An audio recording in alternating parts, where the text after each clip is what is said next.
Welcome to Your Digital Reputation. Here's your host, Roger Christie.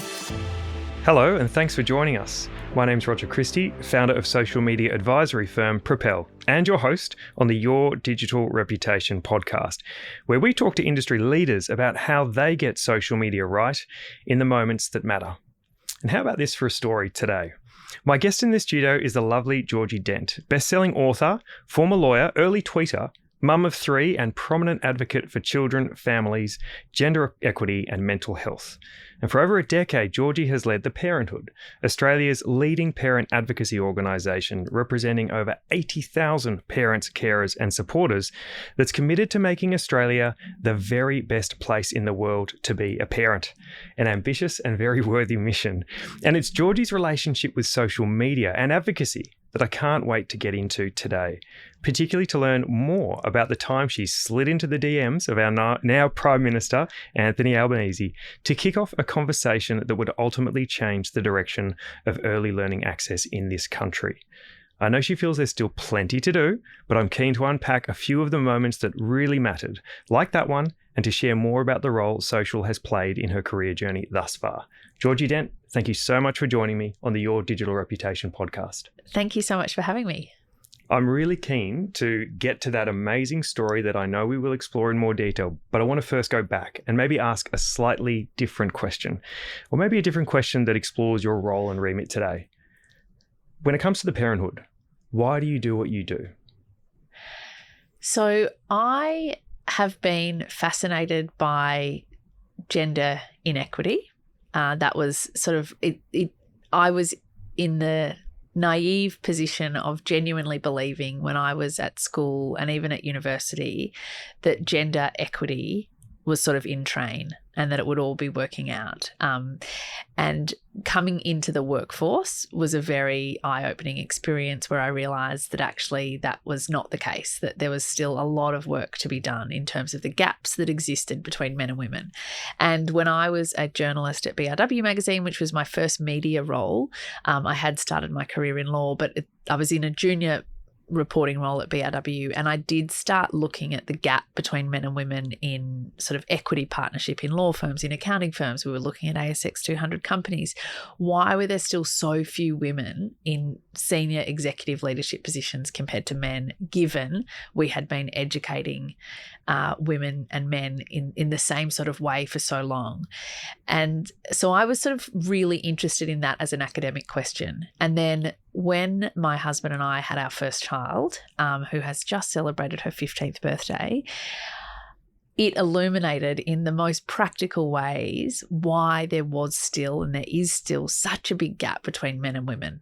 And a lot of it comes down to how we expect the unpaid care work to be undertaken and how difficult it is for a lot of families to combine work and care in the way they genuinely want to do. And so I, as a journalist and then a sort of commentator and casual activist, I would say, I started talking a lot about things like paid parental leave and access to early education and care and family-friendly workplaces.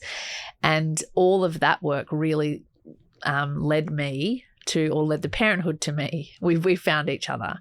And so I've been in this formal advocacy space now for 5 years, and it has married up my personal and professional experiences of genuinely believing that we can make life easier for families, and that by doing that, we won't just support children to thrive and support parents in those early years, but we will also be making structural changes that will mean gender equity can be realised rather than just a sort of aspiration.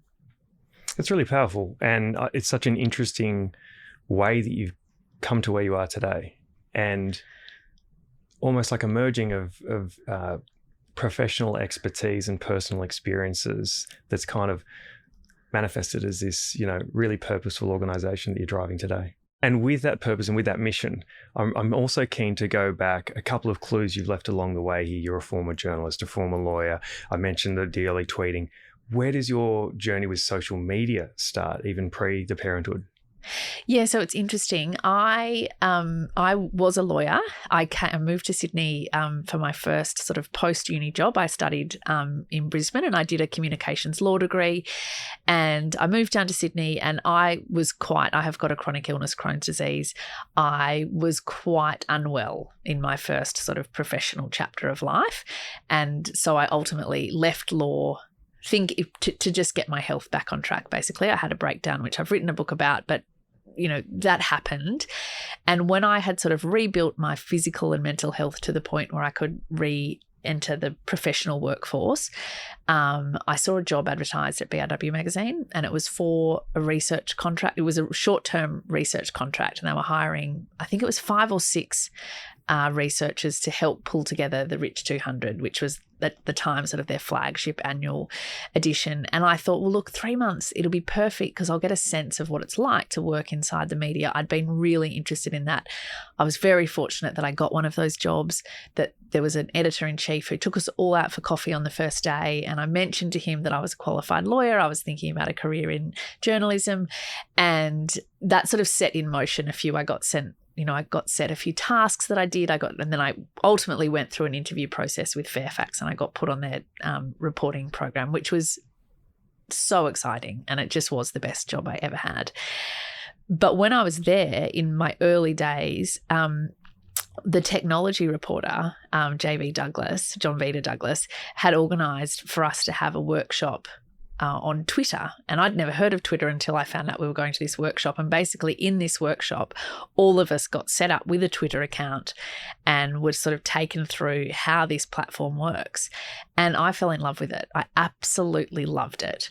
And so that would have been 2008. And so it was in the early days of Twitter. And I was a pretty mad tweeter for a long time, I have to say. I genuinely mean it opened so many doors for me, and I absolutely loved it. And since then, multiple opportunities and avenues have opened up for you that otherwise wouldn't have. Yes. Which is fabulous. And it's something that I'm sure has had a material impact on your career, as one of these stories, which I'm really keen to get into now, sits behind. So you wrote a piece not that long ago in Women's Agenda, and it tells the story of this parent forum. So we're going to connect here, these worlds of social media and your origins with Twitter with your purpose and mission behind the Parenthood and the work you're doing today. So you tell this story about how your friend hosted this parent forum at her kitchen table.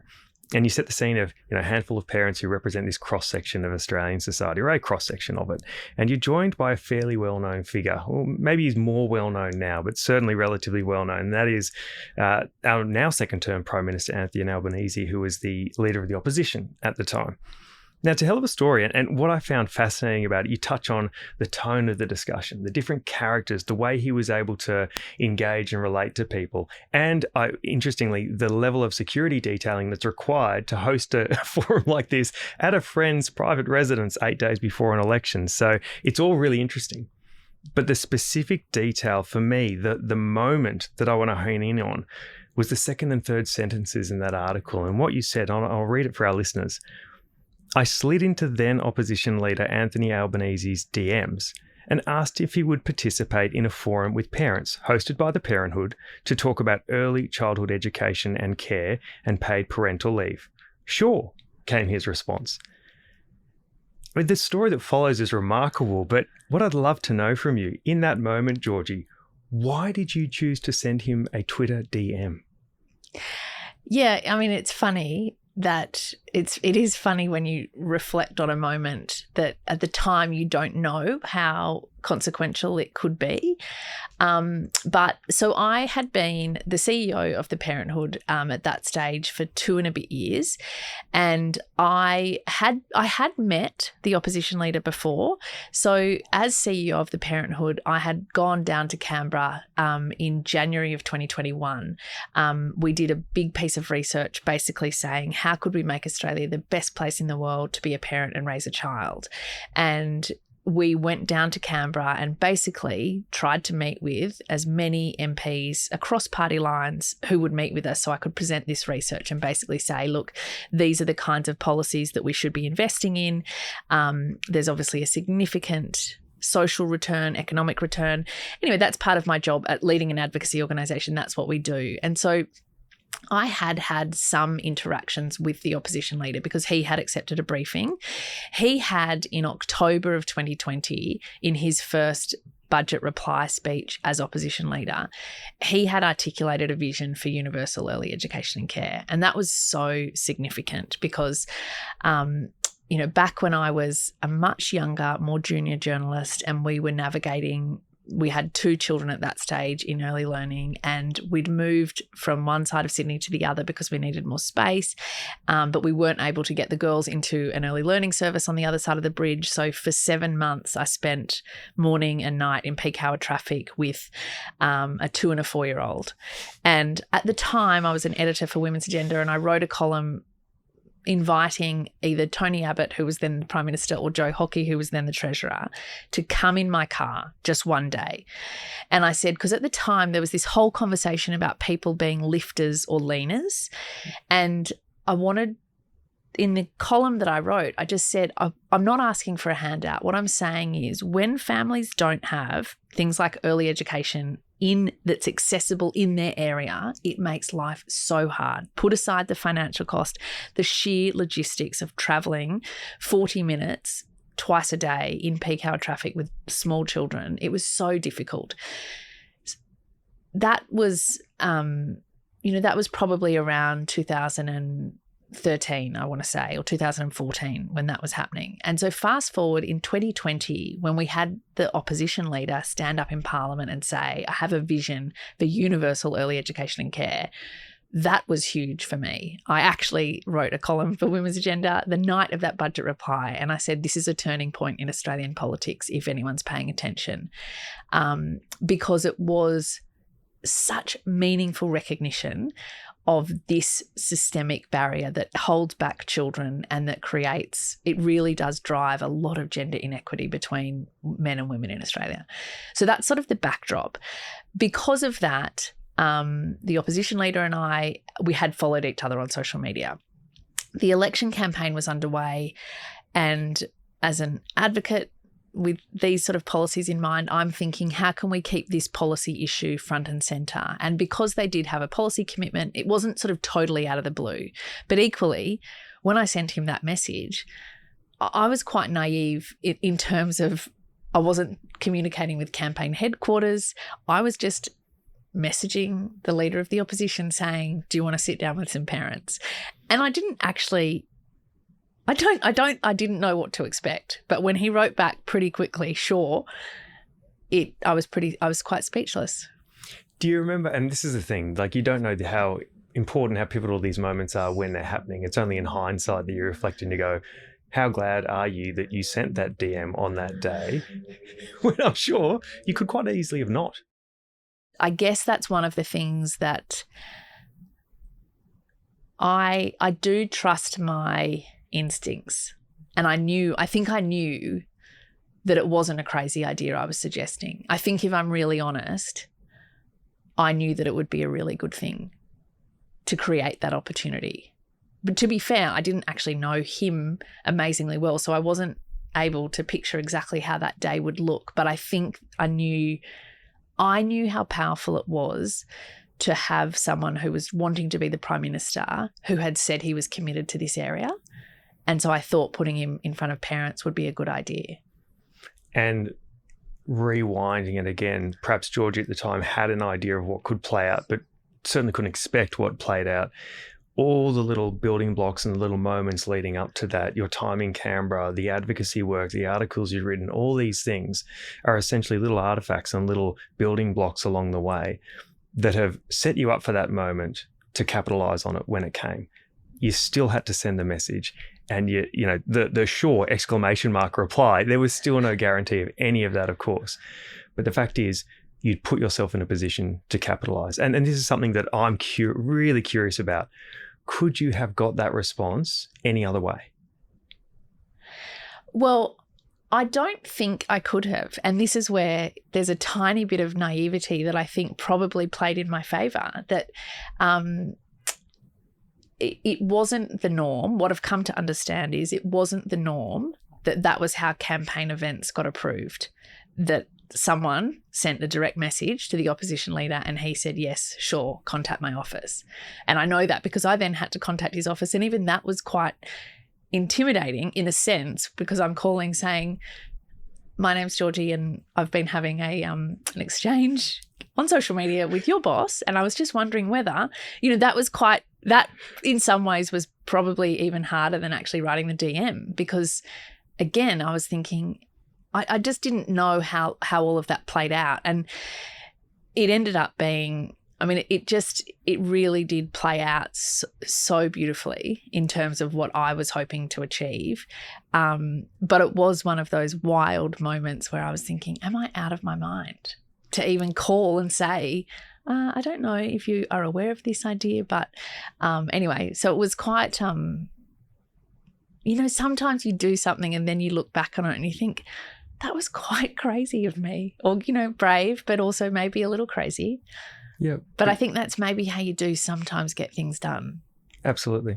By having a crack. And I think the thing that I'm hearing through this is that without these channels, without the kind of the build up of the digital breadcrumbs, the runs on the board, the things that you'd left there, those artifacts, all that stuff, without that, would that same response have come back? Who knows? I don't think it would have. And I think the other thing that's probably worth mentioning, and I have commented on this, but I still have been writing and talking about these issues so consistently for over a decade that there was a sort of credibility piece there that, again, I wasn't thinking that at the time that, oh, I'm such a credible person to make this offer. It wasn't like that, but I was thinking, you know what, I'm leading an organisation that's advocating around these areas, and I am a mum of three who has been writing and talking anywhere that would have me, newspapers, television, radio, online, for such a long time. And I had been so active on social media around these areas that I think that probably was also what made it a possible sell. And I don't think that would have been possible if I didn't have that visibility on social media. And I think perhaps a caution then to anyone who's heard your message and thinks, well, all I need to do is go and set up a Twitter account and everything will be taken care of. Yes. There's probably plenty of people on Twitter now sending messages to senior leaders and who knows how genuine. I might be quite unpopular if that is the case. Maybe it's not the formula. Maybe the formula has something to do with the credibility as well. And I think that even something as simple as, if you look at an individual, so there's a human connection there, of course. I'm receiving this message, or I'm communicating with another person, not a faceless entity who I can't really connect or associate with. Your story in terms of mother of three children, lived experience here in terms of your own profession and how you and your husband have managed that, the 40-minute drives, which sound like heaps of fun, by the way. No one, but I'm assuming, by the way, that Tony Abbott and Joe Hockey didn't take up the offer to jump in the back of the car. You'll be shocked to know they did not respond. Not I thought it's worth. But in that moment, you're a person. And I think this is what we perhaps forget in social media land, where we elevate and we prioritize brands over people.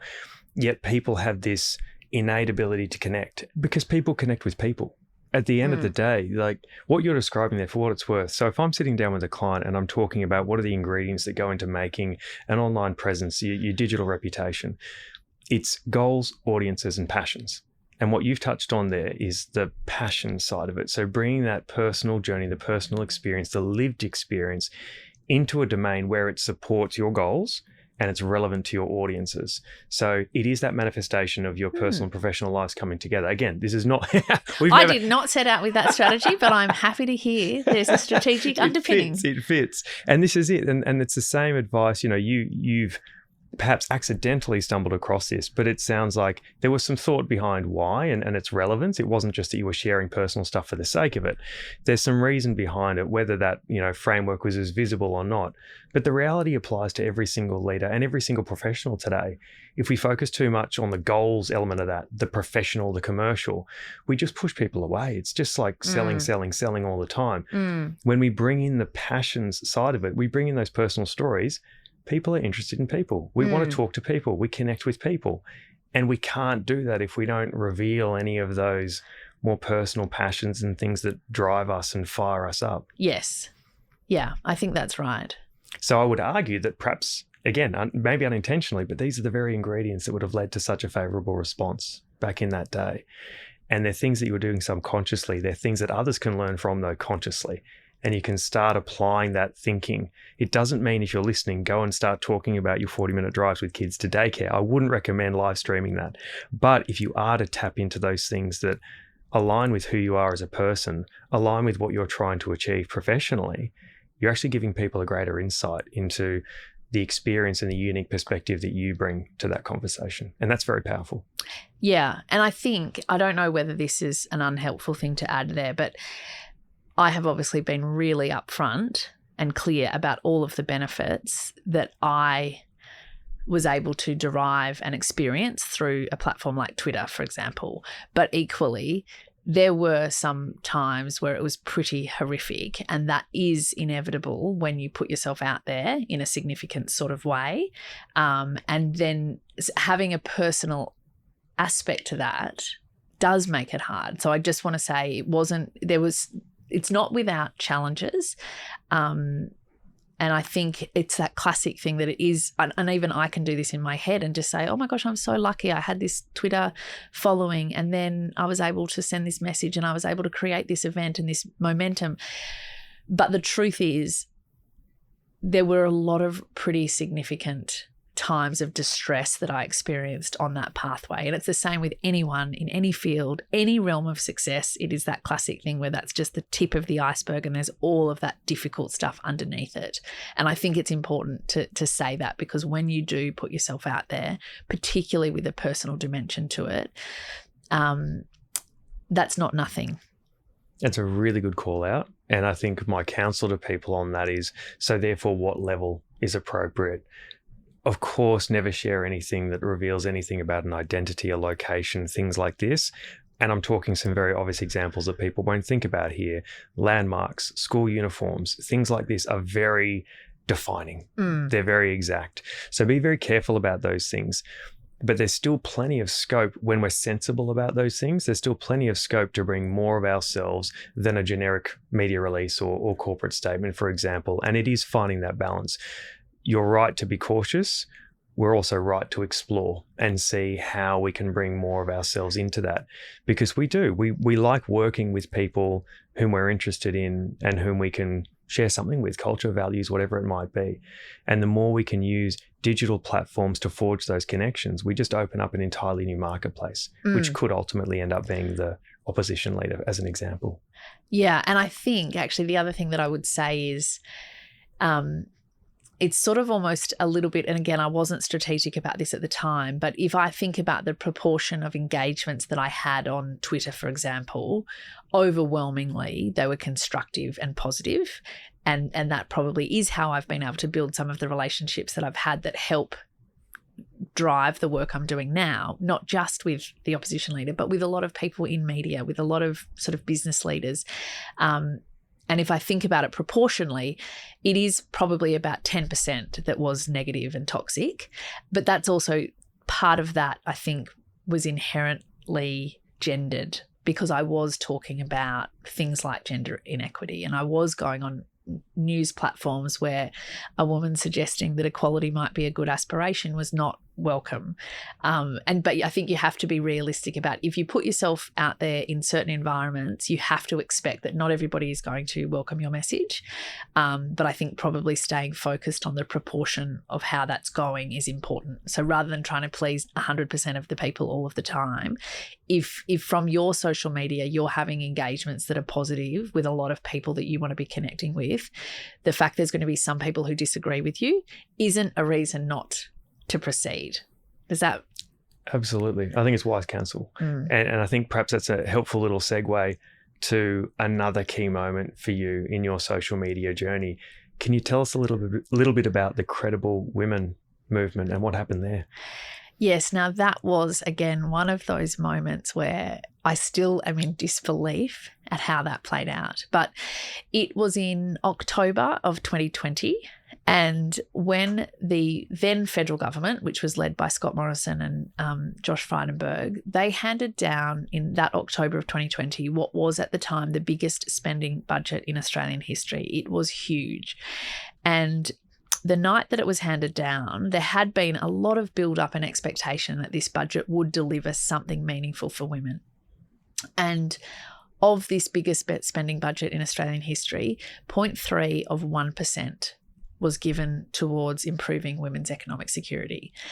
And it was quite shocking because it wasn't just that it was such a tiny proportion, but it was a tiny proportion, and there was even a section in the Treasurer's speech where he specifically spoke to how important it was to invest in women's economic security. And so there was this huge disconnect. And on Twitter, people were going off, and there were a lot of women who I followed who were posting things, which is how I came into that number, the 0.3%, which Emma Dawson, who was CEO of the Per Capita at that point, had shared. And a lot of economists were making this point. I wrote a piece for Women's Agenda that night that said how incredibly insulting this was, that while women are bearing the brunt of this pandemic, they've been completely overlooked in this budget. Now, I wasn't alone in making those comments. And the next day, because I was CEO of the Parenthood, I was doing a lot of media. And at one stage, and it was about 3:15, and I was picking up my kids who were in a holiday camp at the time, a soccer camp outdoors. And just before I picked them up, an unknown number rang, and I answered it. And it was somebody from the Prime Minister's office who I didn't know, hadn't met him before. He called me and he said, "I'm just giving you a call because we don't think it's appropriate for a public figure like you to be putting out misleading information.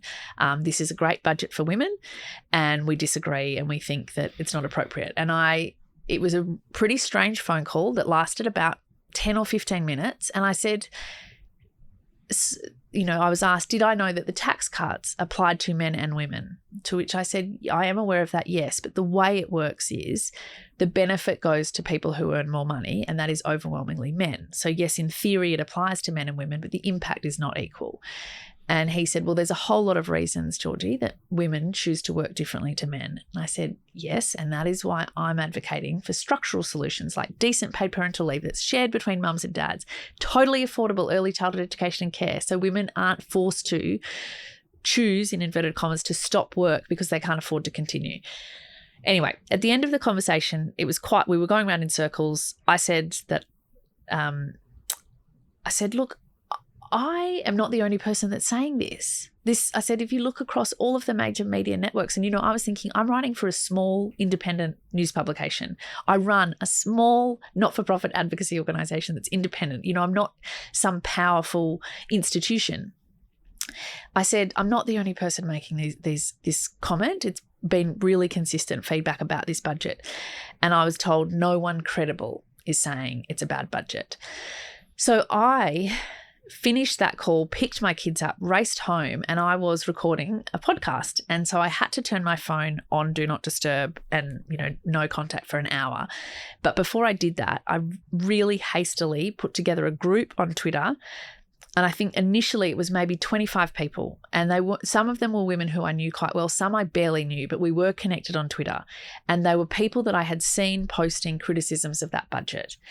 And I basically sent them a really short group DM saying, this is the situation. The PM's office has asked me to not criticise the budget. They think it's factually incorrect. And I've been told no one credible is criticising this budget. And I said, if you're sharing anything about the budget, use the hashtag #CredibleWomen.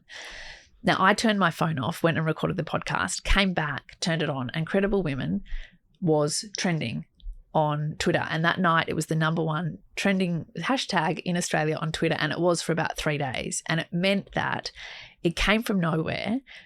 It was everyone who got the message shared it with their communities, and it became a story in and of itself. And by the Saturday or the Sunday, Annabelle Crabb had written a column for the ABC, basically, and all of the newspapers had started reporting it, that this movement of women were criticising the government around these issues, and they were forced to respond to these arguments that actually their budget did not deliver for women. And that was, again, this moment of thinking the power that's there in the collective is unbelievable, because one message to 25 people, but then you multiply that, they all sent it to their networks, and then we all sort of started coordinating, and then we were adding. It definitely was not an exclusive club, and it was never about saying some women are credible and some aren't. It was saying we exist okay, if you're going to hand down a budget that completely overlooks half the population, we're going to call you out on it. And we're calling you out because women, by virtue of their existence, are credible. We are citizens. We're here. We are keeping communities together, which they really were at that point. And it was the start of an incredible momentum that really did, if you think about in May of 2022, when we had that federal election, women voted very differently from how they had historically, a lot of women. And it wasn't just because of that, but that sentiment that we had a government that were willing to ignore the contributions and reality of women was rejected, resoundingly rejected. And I think that was one of those moments where it tapped into intense anger. I love those two stories that in some ways are similar, but in some ways they're actually so different. And I think it highlights the opportunities that are available to you by participating purposefully and intentionally in social media, whether it's you as an individual getting access to one person, or whether it's you as an individual activating an entire network of others who can then carry on a movement and carry on an idea to much greater scale than you possibly ever could on your own. And it's that direct engagement, the access piece, and the scale amplification piece that makes both those stories so fascinating for me. And both of them are driven by that fuel and that fire and that desire, which is underpinning the Parenthood and what you're doing today. So I'm hoping that people have heard your stories today, your moments, and they're really encouraged, regardless of whether it is a very direct opportunity and a direct engagement thereafter, or if it's something bigger that they want to kickstart and build momentum behind it. But remembering that the thing that is underpinning all this is a genuine passion, credibility, consistency runs on the board. These ingredients are essential regardless of what you're trying to do. But know that you have the infrastructure. If you have that passion, you have the infrastructure to help you achieve that. And Georgie, I think that's a great place to wrap today's conversation. I'm thankful you have stayed the course, as I'm sure beyond the 80,000 odd people part of the Parenthood community are too. And if there are people who want to learn more about you, who want to learn more about the Parenthood, what's the best way for them to reach you? They can jump on theparenthood.org.au if they want to find out more about us. They can look me up on LinkedIn, Georgie Dent, and you'll see plenty of links to the work that the Parenthood does. We are also on Instagram. I'm on Instagram at Georgie Dent. I'm sadly no longer, I have got an account on the site now known as X, formerly known as Twitter, but I don't really engage there. It just became too far removed from what it once was. So I have to say I found LinkedIn to be a really productive, constructive place to sort of build connections, share content and ideas. There's so many people that are fascinating that you can follow, and I learn a lot from that. So I do get some of the magic that I used to experience through Twitter, I do experience through LinkedIn. I'm sorry to hear about X, and I think it was somewhat prophetic that they decided to call it that back in the day. But I'm pleased that you've been able to find your community somewhere else, and would encourage people to reach out, whatever channel it is that makes most sense to them where you are. And from me personally, thank you for taking the time to be part of the Your Digital Reputation podcast and sharing your experience today. Thank you so much for having me. Thanks again for listening. If you've learned something from today's conversation, please subscribe, leave a review, and share it with others. For all show notes, head to propelgroup.com.au. Thanks again for listening.